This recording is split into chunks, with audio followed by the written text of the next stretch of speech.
ओम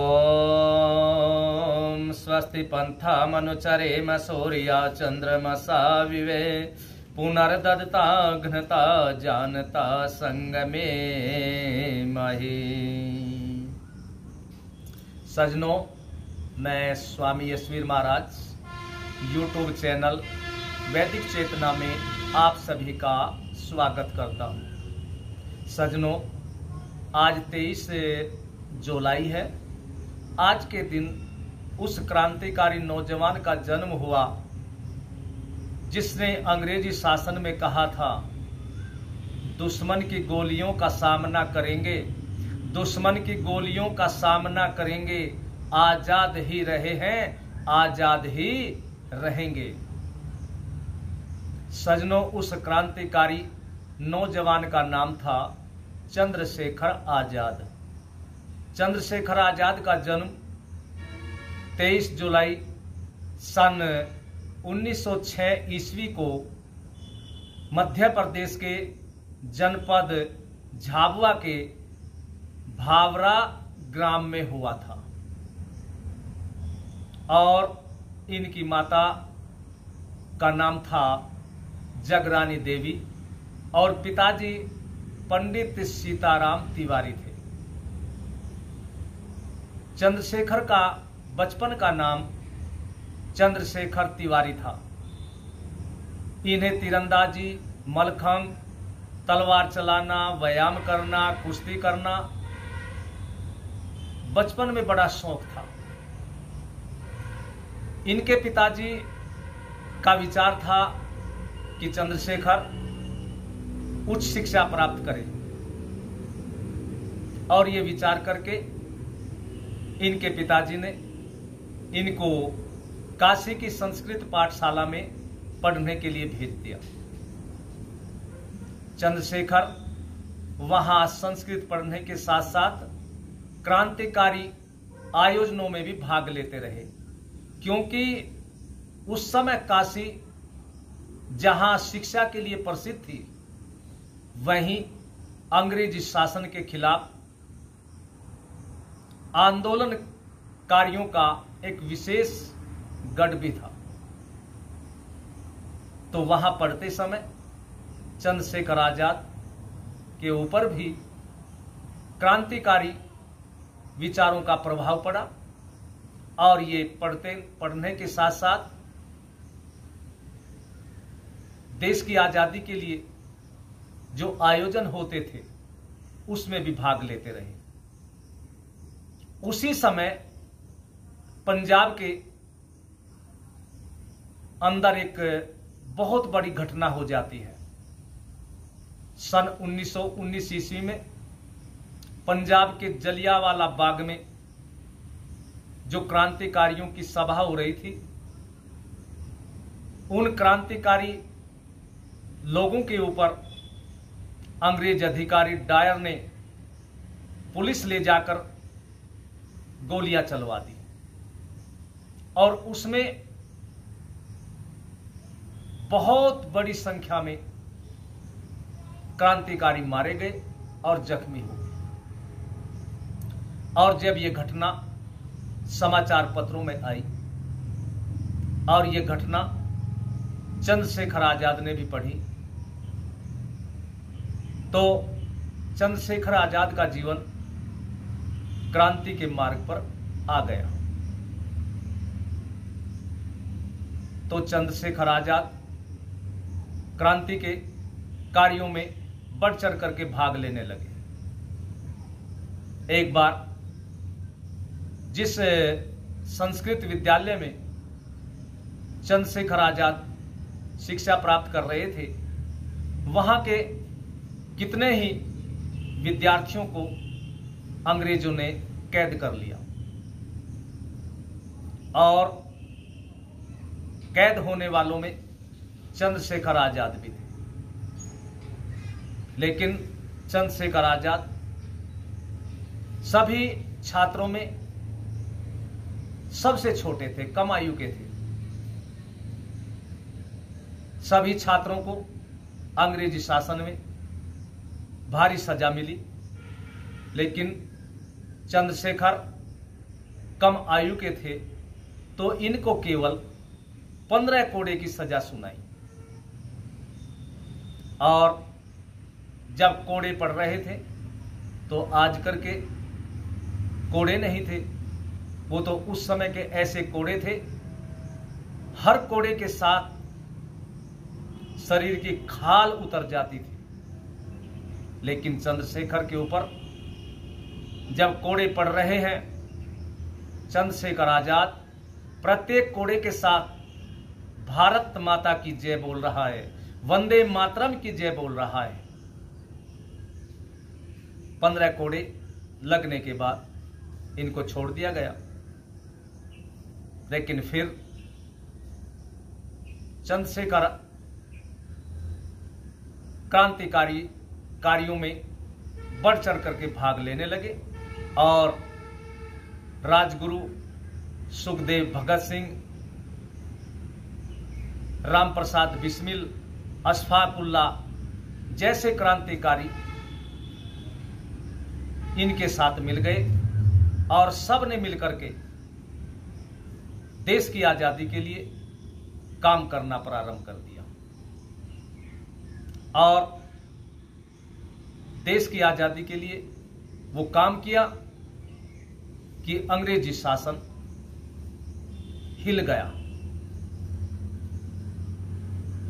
और इन्होंने जब इनके पास धन की कमी हुई, हथियार खरीदने थे, तो पैसा देने वाले ये भारत के लोग नहीं थे। आज की तरह इनकी विचारधारा है, जैसे आज के लोग ऐसे ही वो। तो सज्जनों, इन्होंने विचार किया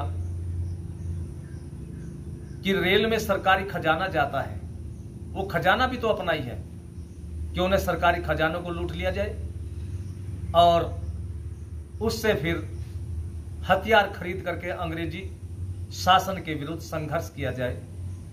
तो इन्होंने रेल को लूटने का विचार बना करके लखनऊ के निकट एक स्थान है काकोरी, वहां पर रेल को रोक दिया गया और सरकारी खजाने को लूट दिया और फिर उससे हथियार खरीदे और देश के लिए बहुत बड़ा काम उन्होंने किया। ऐसे क्रांतिकारी देश के नौजवान थे। सज्जनों, एक बार किसी कार्यवश चंद्रशेखर आजाद प्रयाग गए हुए थे, जिसे इलाहाबाद कहते थे, और वहां किसी क्रांतिकारी से मिलना था। उसकी प्रतीक्षा में अल्फ्रेड पार्क है, वहां पर बैठे हुए थे पेड़ के नीचे। किसी इन्हीं के साथी ने अंग्रेजों को बता दिया। अंग्रेजों ने इनको चारों तरफ से घेर लिया और जब चंद्रशेखर आजाद को यह दिखाई दिया कि मैं घिर चुका हूं और अब बच नहीं पाऊंगा, तो उसने अंग्रेजों से टक्कर लेने के लिए अपना रिवॉल्वर निकाला और सीधा फायर अंग्रेजों पर कर दिया। उसमें कई अंग्रेज मारे गए, जख्मी हुए, और जब एक गोली बच गई, चंद्रशेखर आजाद ने समझा कि भाई अब एक गोली बची है, मेरे पास और कोई गोली नहीं, या तो मैं अंग्रेजों की गोली से मारा जाऊंगा और मैं जीवित पकड़ भी लिया तो फिर फांसी होगी, मरना तब भी है। चंद्रशेखर आजाद ने संकल्प किया था अपने क्रांतिकारी नौजवानों के समक्ष कि मैं कभी भी अंग्रेजों की गोली से नहीं मारा जाऊंगा जब तक मेरे पास ये रिवॉल्वर है। तो ये विचार करके चंद्रशेखर आजाद ने वो अंतिम गोली अपनी कनपटी पर ही मार करके अपनी जीवन लीला समाप्त कर दी। सज्जनों, चंद्रशेखर आजाद का जीवन क्रांतिकारी जीवन रहा और देश की आजादी के लिए उन्होंने अपने जीवन की आहुति दी। लेकिन समाज ने क्या दिया, अब यह विचारणीय प्रश्न है। चंद्रशेखर आजाद तो देश के लिए लगे हुए और उनके माता पिता अभावग्रस्त जीवन व्यतीत करते रहे। उनके पिता की मृत्यु हो गई, केवल बूढ़ी मां बच गई। गुजारे के लिए कोई साधन नहीं, केवल जंगल से लकड़ी काट करके लाती और उस लकड़ी को बेच करके अपने भोजन की व्यवस्था करती। लेकिन समाज के लोगों को देखो, समाज के लोग उनके भोजन की भी व्यवस्था नहीं कर पाए। समाज के लोग उनके साथ बोलते भी नहीं थे और ये कहते थे ये डाकू की मां है। देखिए, एक क्रांतिकारी जो देश की बलिवेदी पर अपने जीवन को लगा रहा है और देश की बलिवेदी पर अपने जीवन को सुहा कर दिया, उसकी मां को ये समाज डाकू की मां कह रही है और उसकी कोई व्यवस्था नहीं हो गई। चंद्रशेखर आजाद के जीते जी क्रांतिकारियों ने कुछ पैसा इकट्ठा किया था कि इनकी माताजी को दे दे। लेकिन जब चंद्रशेखर आजाद को यह पता लगा तो उन्होंने पैसे लेकर के ये कहा कि देखिए, मेरी वो एक मां नहीं, मेरी मां भारत मां भी है, हमें अपनी भारत मां को स्वतंत्र करना है, इसलिए ये पैसा देश की स्वतंत्रता के लिए लगाया जाएगा, मेरी मां के लिए नहीं। तो वो भी वापस कर दिया था। और चंद्रशेखर आजाद के मरने के पश्चात एक क्रांतिकारी थे,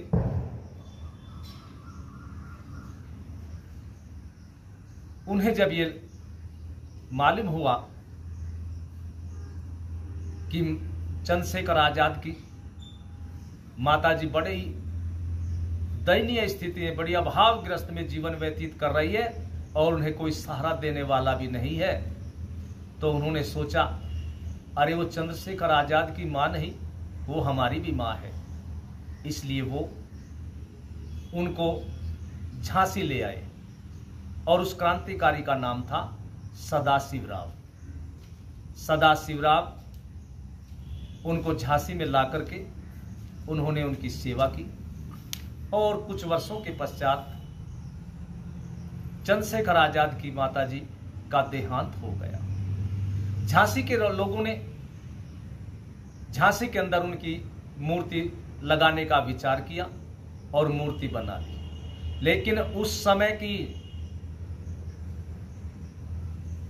कांग्रेस सरकार, क्योंकि देश तो स्वतंत्र हो गया था, देश की स्वतंत्रता के पश्चात चंद्रशेखर आजाद की माताजी का देहांत हुआ था और मूर्ति लगाने का जो विचार किया, लेकिन कांग्रेस सरकार ने मूर्ति नहीं लगने दी और जब न लगने दी तो सदाशिवराव चंद्रशेखर आजाद की माताजी की मूर्ति को सिर पर रख करके चल दिए कि हम मूर्ति अवश्य लगाएंगे, मूर्ति लगाते समय अगर हमारा बलिदान भी हो गया तो कोई बड़ी बात नहीं होगी। और वो मूर्ति को लेकर के जब चले तो झांसी के बहुत बड़ी संख्या में लोग उनके पीछे पीछे चल दिए और जब उनको रोकने की कोशिश की कांग्रेस की सरकार के सिपाहियों ने, तो वे नहीं रुके, तो पुलिस ने गोली मारने का आदेश दे दिया कि सदाशिवराव को गोली मार दो। लेकिन झांसी की जनता ने सदाशिवराव को चारों तरफ से घेर लिया और जब घेर लिया तो फिर आदेश हुआ कि जनता पर भी गोली चला दो, और यही हुआ। चारों तरफ से गोलियों की वर्षा होने लगी, और जिसमें झांसी के 3 लोग तो मारे गए और भारी संख्या में गोलियों से जख्मी हो गए, लेकिन वो मूर्ति उन्होंने नहीं लगने दी। तो मैं ये भारत की जनता से पूछना चाहता हूं कि देश की स्वतंत्रता के लिए क्रांतिकारियों ने जो बलिदान दिया, क्या कांग्रेस ने कभी इन बलिदानियों के लिए कुछ किया? क्या कोई स्मारक बनाया? क्या उनके परिवारों की कोई सहायता की?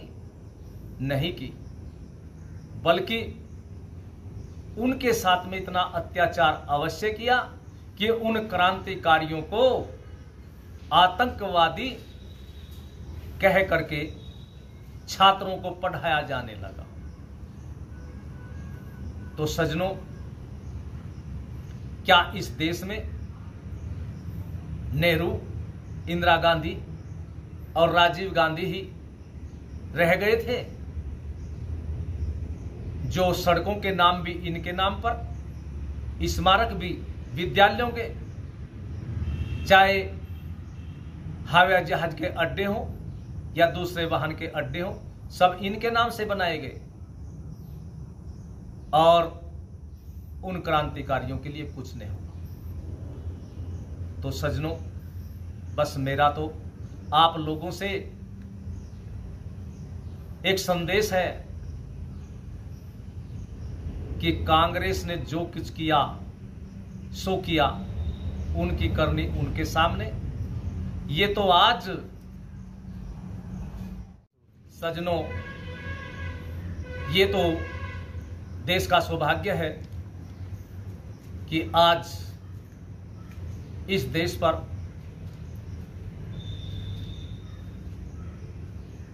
क्रांतिकारियों के शत्रु, देश विरोधी कांग्रेसियों का शासन नहीं है। आज देश के ऊपर राष्ट्रवादी भारतीय संस्कृति के पुजारी भारतीय जनता पार्टी का शासन है, और आज भारतीय जनता पार्टी के शासन में क्रांतिकारियों के लिए और क्रांतिकारियों के परिवार वालों के लिए सुविधाएं हो रही है। और एक बात मैं आप लोगों को बता देता हूं, ये भारत है। इस भारत में पता नहीं लोग किसको पूजने लग जाए, और जो पूजने लायक है उसको ये मिट्टी में मिला दे। ये कांग्रेसी, ये नेहरू परिवार यदि भारत में न होता, किसी अन्य देश में होता, तो देश विरोधी जो इनकी गतिविधियां रही, इन गतिविधियों के कारण इन नेहरू परिवार वालों को जूते मार करके वे देश अपने देश से निकाल देते। तो इसलिए मैं आप लोगों से बस इतना ही कहता हूं कि अपने इन क्रांतिकारी लोगों के जीवन से आप शिक्षा लें और देश धर्म की रक्षा के लिए अपने जीवन को लगाओ। क्योंकि ये देश और धर्म हमारा है, हमें ही इसकी रक्षा करनी है। यदि आपने ऐसा किया तो आज क्रांतिकारी चंद्रशेखर आजाद जी का जन्मदिन मनाना सार्थक होगा। इन शब्दों के साथ मैं अपनी वाणी को विश्राम देता हूं। आप सभी से मेरा एक और निवेदन है कि आप हमारे इस वैदिक चेतना नामक चैनल को सब्सक्राइब करें और अधिक से अधिक अपने साथियों को इस चैनल से अवश्य जोड़े, क्योंकि हमारा उद्देश्य देश और धर्म की सेवा करना, भारतीय संस्कृति की रक्षा करना, उसमें आप लोगों का भी सहयोग अनिवार्य है।